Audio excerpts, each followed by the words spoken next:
Feature Selection com algoritmo genético. Bom, o que foi que eu desenvolvi nesse mini projeto? Como vocês podem perceber, eu implementei uma forma de realizar o Feature Selection utilizando o algoritmo genético. E durante os experimentos eu utilizei vários classificadores para obter resultados que não são dependentes especificamente de um classificador. Em outras palavras, eu busquei generalizar os resultados. E também fiz a comparação entre diversos métodos de Feature Selection. E para avaliar os resultados, eu considerei a quantidade de features que ele consegue remover e, dado essa redução do espaço dimensional, qual foi o impacto que ela teve na AUC da ROC que o classificador obteve. Mas o que de fato é o Feature Selection? Feature Selection é uma técnica para remover variáveis que não contribuem para a classificação. E por que uma variável não contribui para a classificação? Existem várias causas que podem levar a esse fenômeno. Por exemplo, as variáveis podem estar correlacionadas entre si ou podem estar correlacionadas entre si. É um dos fenômenos que podem afetar. Outro fenômeno é que a variável sendo predita, a feature é uma variável independente da resposta, ou seja, uma não tem implicação nenhuma na outra. É como se você medisse vamos supor, é meio complexo eu usar um exemplo do clima, mas sabe-se lá o que afeta realmente o clima. Vamos dizer, a flutuação do mercado financeiro para prever o clima. São duas variáveis tecnicamente independentes, analisando de maneira direta, uma não interfere na outra. Então, supondo que uma pessoa considere isso, não contribui para a predição. O Feature Selection ele pode fazer esse tipo de análise e remover essas features que não contribuem. E por que a gente poderia querer removê-las? Normalmente na computação é simplesmente escrever um script que colete os dados, mas pode ser que às vezes a coleta não seja feita de maneira programada. Talvez tenha que fazer realmente entrevistas ou medições, coisas que são computacionalmente, que são caras de se obter, não só necessariamente computacionalmente. Então, você já identificar as features que não estão contribuindo e remover as análises futuras é um bom método. E compreendendo o que é Feature Selection, como a literatura classifica eles. Os autores, principalmente de surveys, eles identificam vários espectros, mas o mais comum é identificar eles baseado no método que ele usa para fazer essa seleção de features, que é usando métodos classificados como filter, wrapper e o embedded. O filter, ele basicamente somente olha para o dataset. Ele só olha como que as variável aleatória, a feature, está se comportando, e baseado em algum critério que seja a variância da variável aleatória, ele determina se ela é ou não significante para a classificação. O wrapper method, o método dos wrapper, ele depende do classificador que você vai utilizar. Então vamos supor que eu estou utilizando o Random Forest. Ele classifica a qualidade do conjunto de features baseado no resultado que o meu classificador obteve. Como vocês podem imaginar, para avaliar um conjunto de features, você tem que treinar o classificador e fazer o teste. Então, esse processo ele é muito mais caro, computacionalmente. E por fim tem o Embedded. O Embedded, ele utiliza um classificador para fazer a seleção de features. Como que ele diferencia do Wrapper Method, que também usa o classificador para fazer a seleção de features? O wrapper ele faz a avaliação do conjunto de features utilizando o classificador. O embedded ele identifica as features utilizando o classificador. E como que ele faz essa identificação?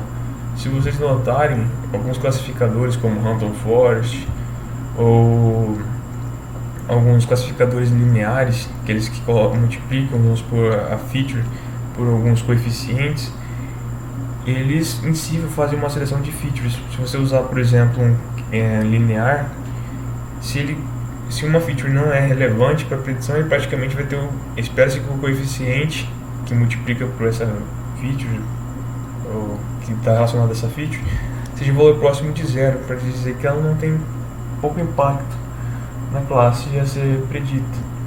Então, baseado nisso, os features methods fazem essa seleção de features.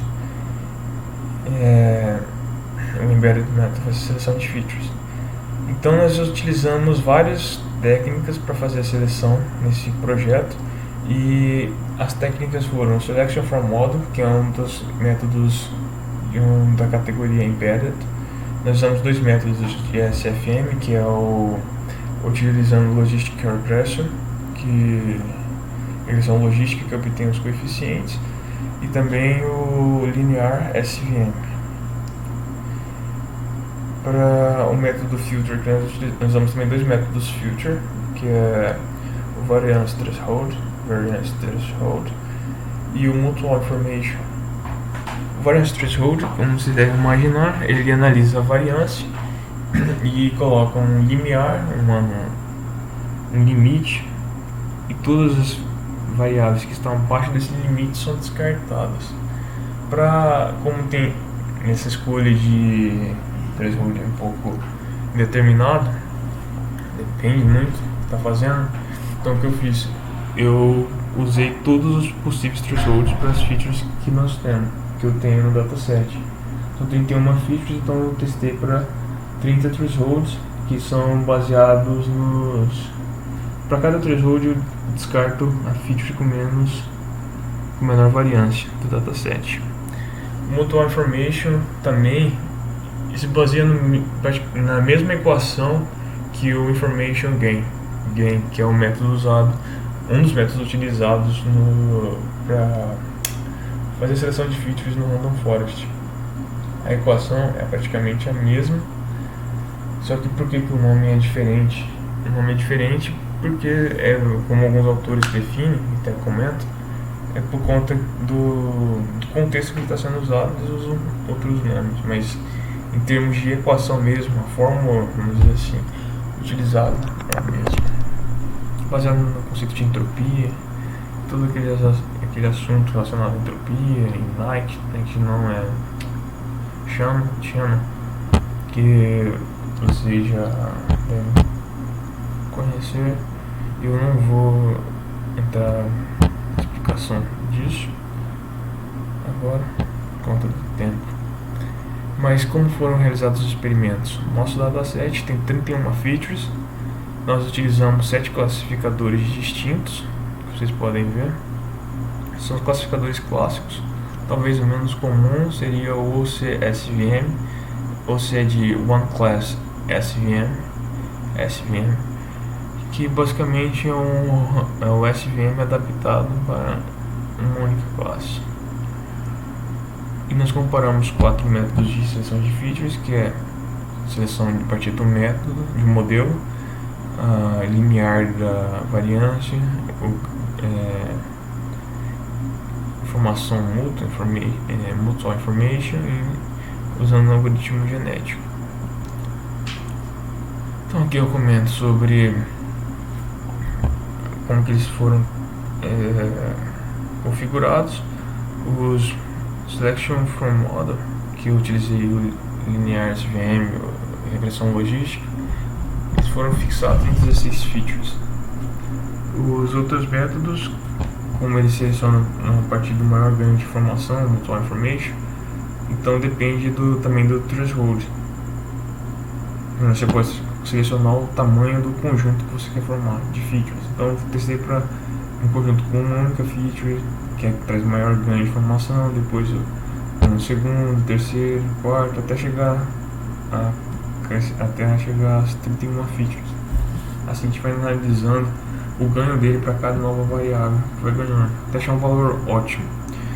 E para variance threshold usei o mesmo método, que adicionar uma feature por vez e analisar quanto que isso está impactando. Agora com o algoritmo genético, eu fiz também um teste. As configurações foi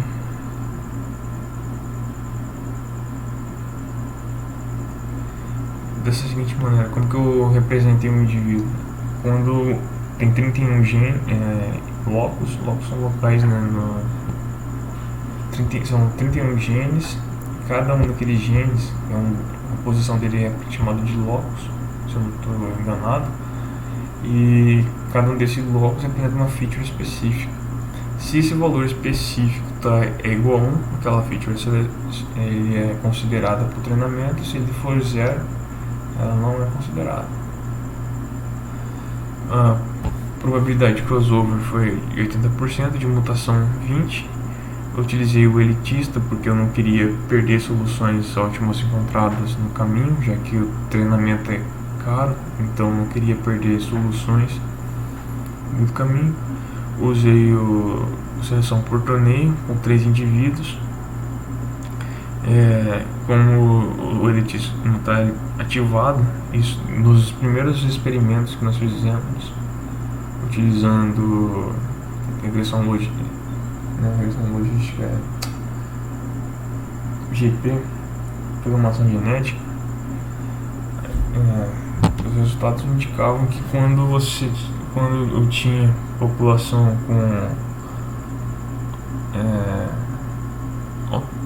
quando o torneio era pequeno, que diminuía a pressão seletiva, mas eu tinha o elitismo ativado, isso me permitia alcançar melhores soluções, pois permitia que ele tivesse uma exploração maior, e como o elitismo estava ativado, eu não perdia o melhor que eu encontrei no meio do caminho. Por ser também caro, eu não usei uma população muito grande, eu usei 30 indivíduos e o limite de gerações foi 50. Óbvio, esse valor poderia ser aumentado, e quanto mais você aumenta a população, quase sempre gera resultados melhores, né? Mas no caso, nós temos que obter resultados dentro de um prazo fixo, então tive que fazer as limitações. Os resultados foram bem bons para praticamente todos os métodos. Houve ganhos. Eu não vou ter muito para explicar todos os ganhos de todos os métodos, senão nós não vamos concluir isso aqui em tempo adequado. Mas o que eu posso dizer? Para todos os métodos, por exemplo, a AdaBoost, ele por si só já é um classificador que com todas as features tem bons resultados. Vocês podem perceber, mas uma coisa interessante é que com poucas features, vamos supor, analisando aqui no Mutual Information, apenas 5 features que ele selecionou utilizando esse método, ele já tem uma performance muito boa.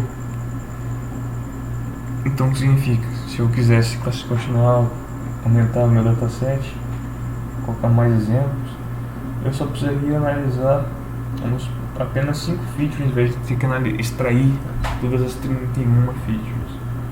Todas as 31. Para o caso do Variance Threshold, resultado semelhante, só que não tão bom quanto o do Mutual Information. Ele selecionou um conjunto pequeno, mas o critério dele não foi tão bom quanto o do ganho de informação. Mutual Information.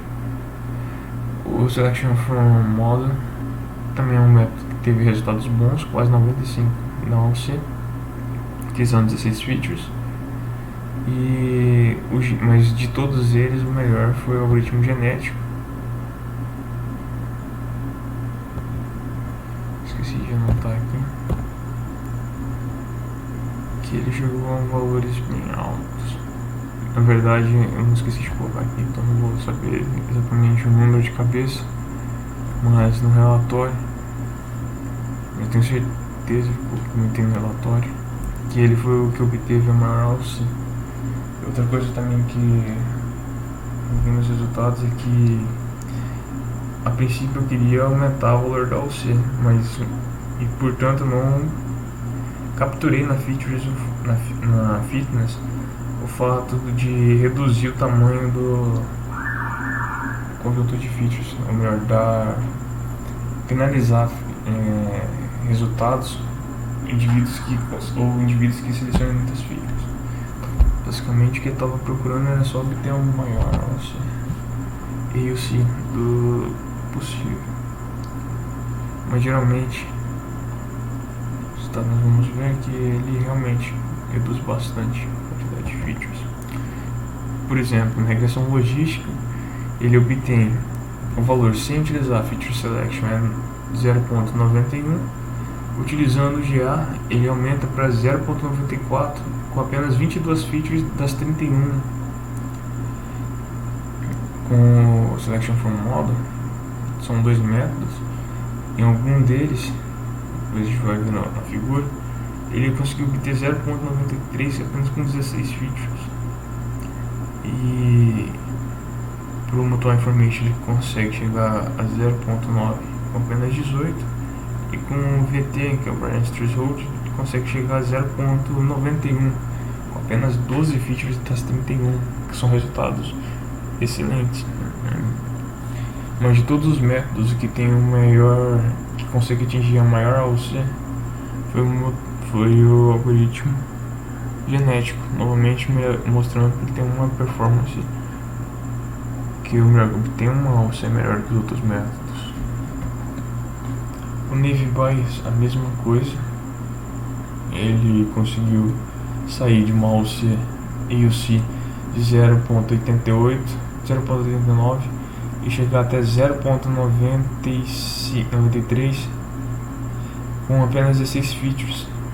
Os outros métodos também têm um desempenho muito bom.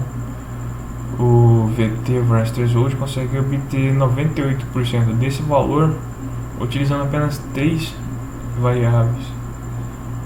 O Selection from Model consegue também obter valores superiores ao original com apenas 16.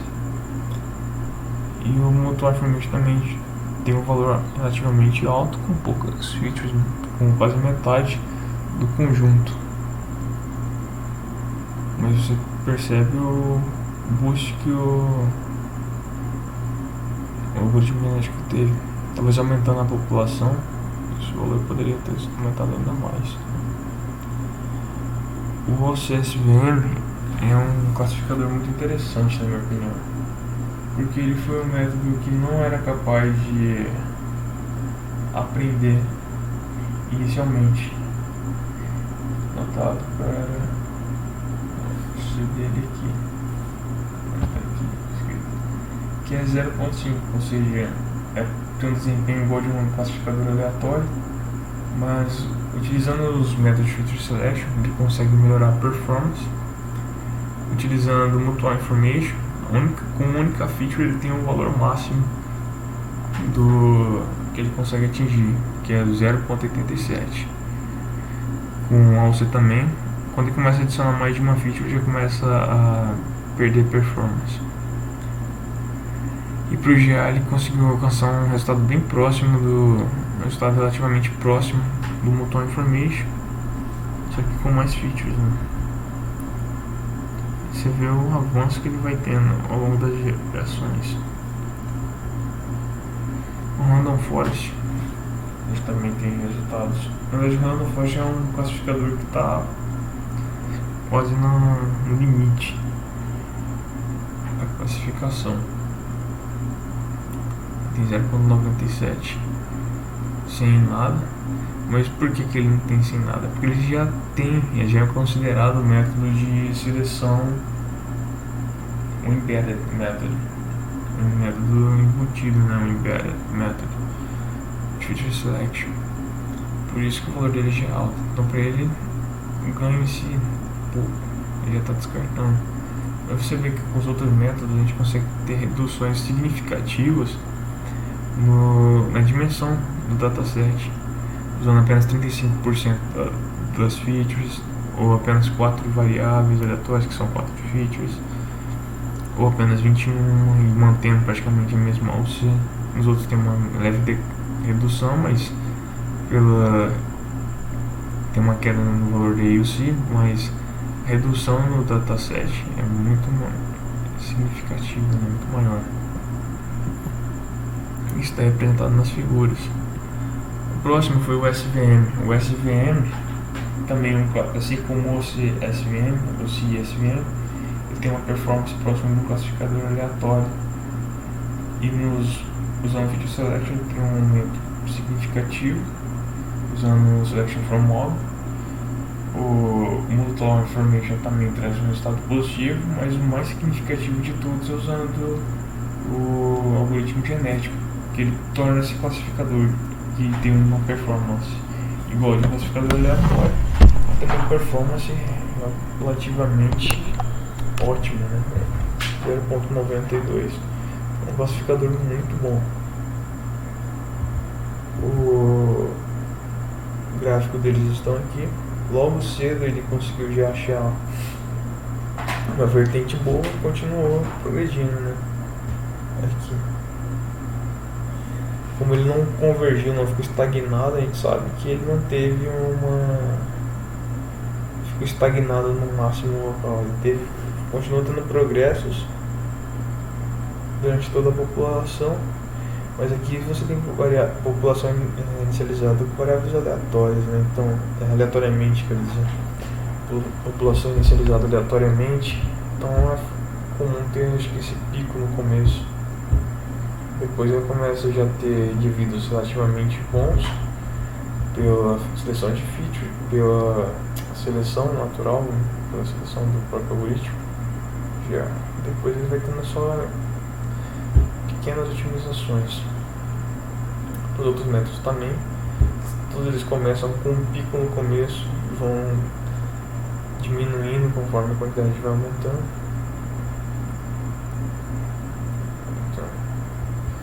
E por fim, o último classificador é o KNN, que também tem uma performance razoável, sem o Feature Selection, mas que vai aumentando, e também esse resultado tem ganhos com a redução de features também. Com apenas 16 ele chega próximo a 0.90 para os dois modelos utilizados para a seleção de features utilizando a Embedded Methods, que é o Selection from Model. Ele consegue manter praticamente a mesma AUC do método sem seleção de features utilizando Multi-Law Information com apenas uma única variável. Logo de cara ele já conseguiu obter bons resultados. O Variance Threshold também tem um resultado muito próximo já dos sem seleções de features, com apenas duas features, ou seja, duas features com maior variância do dataset. E o algoritmo genético, por sua vez, conseguiu alcançar o maior AUC entre os demais métodos, com apenas 18 features. Isso está representado nesses gráficos aqui. Vocês podem ver o crescimento do algoritmo genético até chegar próximo do e o desvio padrão da população sempre diminuindo e vai indicando uma convergência nela com o passar do tempo, com o passar das gerações. Outros métodos ele vai ter uma otimização no começo e depois disso ele fica praticamente estagnado. Então, Information tem também um ganhozinho aqui próximo de 15, depois ele continua estagnado. O Selection from Model também tem resultados bons, próximo de 90, como eu mencionei. Então, qual foi a conclusão que eu obtive analisando esses resultados? Foi que o GA alcançou o maior alce na maioria dos métodos, quando ele não alcançou, ele estava bem próximo. Considerando o desvio padrão do erro, eles analisando a diferença entre os dois, melhor, estatisticamente, eu não fiz essa análise, mas estatisticamente provavelmente os dois métodos não são diferentes. Mas é um comentário, né? Não fiz esse teste, não cheguei nesse rigor, deveria ter chegado cheguei.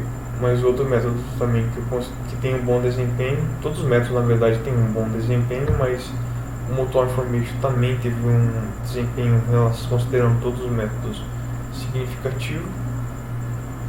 E por fim, uma crítica ao próprio utilizar o GA para isso é que ele é muito mais lento do que os demais métodos, porque você tem que treinar um classificador para avaliar a fitness de cada indivíduo.